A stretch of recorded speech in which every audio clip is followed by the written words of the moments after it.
होते ते त्याच्यात बालाजी तांदळे असो, शिवलिंग मोराळे असो, सारंग आंधळे असो, या सगळ्यांना मेसेज पाठवण्याचं काम देखील धनंजय मुंडेंच्या सेलफोनवरनं होत होतं। त्यांच्याकडे 3 फोन होते आणि त्या तिन्ही फोनवरनं ते सगळ्यांशी संपर्कात होते। शिवलिंग मोराळेला सांगण्यात आलं होतं की तू कराडला घे, इकडनं इथे सोड सीआयडीच्या ऑफिसमध्ये।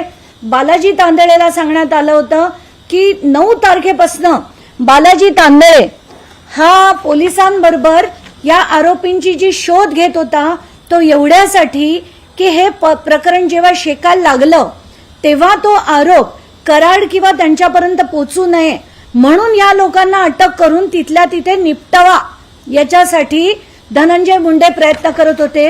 हे जे लेटर आहे पोलीस डिपार्टमेंटनी बालाजी तांदळेला लिहिलेलं रेड लेटर आहे, 15 तारखेचं 15 तारखेपर्यंत म्हणजे पहिल्याच दिवशी 9 तारखेपासून बालाजी तांदळे हे पोलिसांबरोबर फिरायला लागले होते, पण लेटर दिलं गेलं त्यांना 15 तारखेला। आणि कुठचं पोलीस स्टेशन आरोपीच्या मित्राला लेटर देऊन सांगतं की तू आमच्या बरोबर तुझी गाडी घेऊन ये आणि आपण शोध सुरू करू।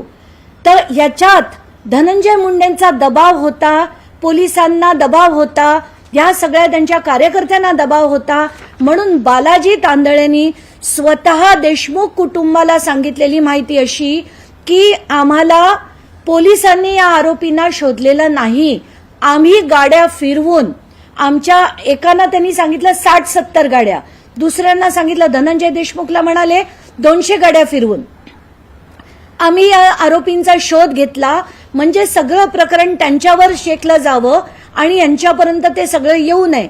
तर माझी पहिली मागणी की सगळ्यांना सह आरोपी करा।